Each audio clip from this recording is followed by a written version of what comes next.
Vous utilisez l'IA tous les jours et tu passes quand même à côté de 90% de ce qu'elle peut réellement faire pour toi. Ce n'est pas de ta faute, c'est parce que personne ne t'a appris à l'utiliser correctement. Quand j'ai commencé à utiliser l'intelligence artificielle, je l'utilisais comme tout le monde. Donne-moi 10 idées sur ce sujet. Qu'est-ce que tu en penses de ce sujet? Des réponses génériques, rien qui résout vraiment mon problème. Puis j'ai découvert qu'il existe une façon complètement différente d'utiliser l'intelligence artificielle. Et quand j'ai changé mon ton d'approche, les résultats ont changé avec. C'est exactement ce que je vais te montrer dans cette vidéo. Première étape, il s'appelle la technique des 2 étapes. Pose des questions avant d'exécuter. Avant de demander une tâche à l'intelligence artificielle, fais-la penser avec toi d'abord. Je vais te donner un exemple. Imagine que tu as une agence de sites web qui crée des sites web pour des salons de beauté. Et tu veux que l'intelligence artificielle crée un prompt d'une salon de beauté spécifique pour que tu le fasses sur une autre intelligence artificielle. Tu ne vas pas lui bombarder dessus en lui disant « Crée un prompt d'un site web sur ce salon de beauté spécifique. Je veux que Lovable fait pour moi un site web. » Non, non, non, non. Au lieu de dire ça, tu vas lui dire, j'ai une agence de site web qui crée des sites pour des salons de beauté. Mais avant tout, je veux que toi, tu me dis qu'est-ce qu'un site web d'un salon de beauté doit avoir, site web d'un salon de beauté doit avoir pour être incroyable. Dis-moi toutes les informations. Je veux que toi, tu recherches les meilleurs sites de salons de beauté qui existent au monde. Je veux que tu les analyses, toutes les informations, toutes les sections et tout ce qui fait la différence. Et après avoir ces informations-là, maintenant tu peux lui dire, crée pour moi un site web sur cette salon de beauté spécifique. Tu vas envoyer pour l'intelligence artificielle les informations de ce salon de beauté spécifique et pour qu'il fasse ce site web pour toi. Parce que avant de lui bombarder dessus en lui disant crée pour moi un site web, il ne sait même pas s'il est un expert en site web. Il faut qu'il sache qu'il est un expert avant tout. C'est pour ça que je vais directement aux deuxième étape qui est affirmation d'un expert. Plus tu es spécifique, plus la réponse sera meilleure. Je vais te donner un exemple. Imagine que tu crées des projets d'investissement et tu veux valider ton projet avec l'intelligence artificielle. Tu es un investisseur à 20 ans d'expérience. Tu as financé plus de 50 entreprises et tu es extrêmement rigoureux. Tu ne soutiens qu'un projet sur 100 que tu analyses. Mon projet, c'est que j'ai créé une application qui connecte des personnes voulant apprendre une langue avec des professeurs particuliers. L'élève choisit le professeur, voit les horaires disponibles et paie directement via l'app. Tu vas continuer en lui disant, je veux que tu évalues mon projet, la taille du marché, l'équipe, la concurrence, la croissance et le timing. Dis-moi exactement pourquoi tu refusais d'investir et ce que je devrais changer pour te convaincre. Pourquoi de l'affirmer qu'il est un expert avant de lui dire de faire une tâche pour toi? Parce que l'intelligence artificielle est entraînée par des milliers de gens, des initiants, des pros, des spécialistes et tout. Si tu lui dis qu'il est un expert dans un domaine, tu lui dis d'aller chercher les données d'un expert. Tu lui dis d'aller chercher les données de spécialistes, pas celles des initiants. Je vais te donner une façon plus organisée. Je vais te donner une méthode. Je l'appelle la méthode SIAO. Le C qui est le contexte, le I qui est l'instruction, le A qui est l'attente et le O qui est l'objectif. Le contexte, c'est ce qui tu es et quelle est la situation. L'instruction, c'est ce que tu veux exactement.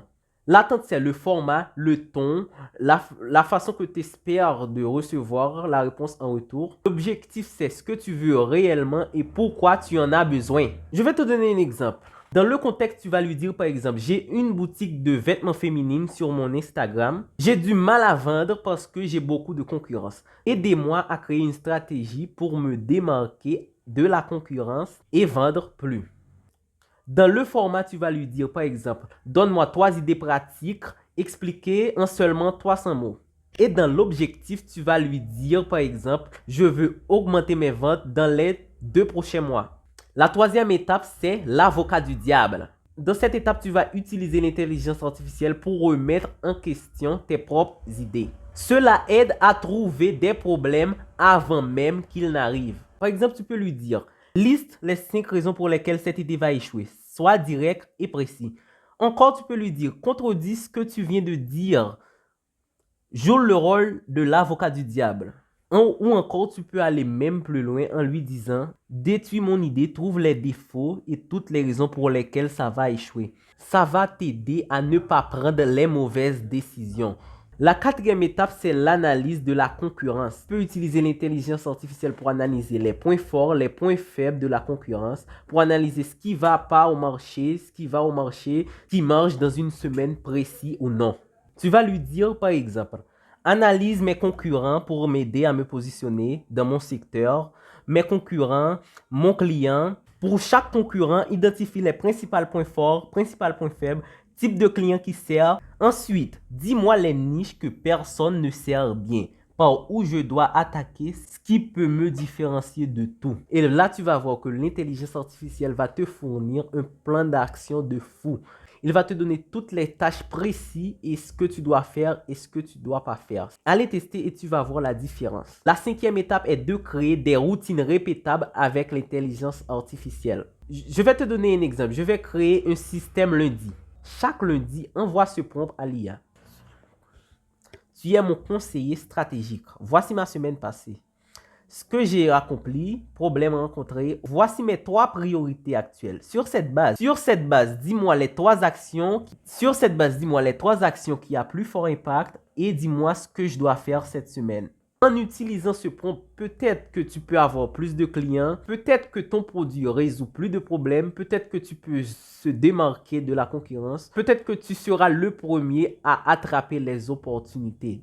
Tu es arrivé jusqu'ici, donc tu n'en sais déjà plus que la majorité sache sur l'utilisation de l'intelligence artificielle. Ça ne suffit pas. Ce qui va changer ta vie, c'est de passer à l'action. Je te laisse avec 3 choses simples pour commencer aujourd'hui. Premièrement, pour chaque problème que tu en as, essaye de le transformer en prompt avant que toi-même tu le résoudes seul. Ou tu vas t'améliorer en prompt. Et deuxièmement, la réponse de l'intelligence artificielle est plus précise que le tien. Deuxièmement, si la réponse de l'intelligence artificielle n'est pas bonne, n'accuse pas l'intelligence artificielle. Améliore ton prompt et réessaye à nouveau. Troisièmement, c'est de créer ta propre bibliothèque de prompts. Tu auras une bibliothèque personnelle qui va t'aider pour ta réalité et personnaliser. Ou si tu veux aller plus loin, je vais te donner un plan d'action de 8 semaines. Où tu vas prendre 8 semaines pour maîtriser l'intelligence artificielle. La première semaine, tu vas se concentrer sur les fondations. Où tu vas prendre un peu de temps pour maîtriser la méthode SIAO en 10 prompts. La deuxième semaine, tu vas se concentrer sur la validation. Où tu vas tester une idée complète en utilisant l'intelligence artificielle de la bonne manière. La troisième semaine, tu vas créer une bibliothèque. Tu vas créer une bibliothèque personnalisée et réutilisable à chaque fois que tu en as besoin. Dans la quatrième semaine, tu vas se concentrer sur la création de contenu. Où tu vas créer des contenus automatisés avec l'intelligence artificielle.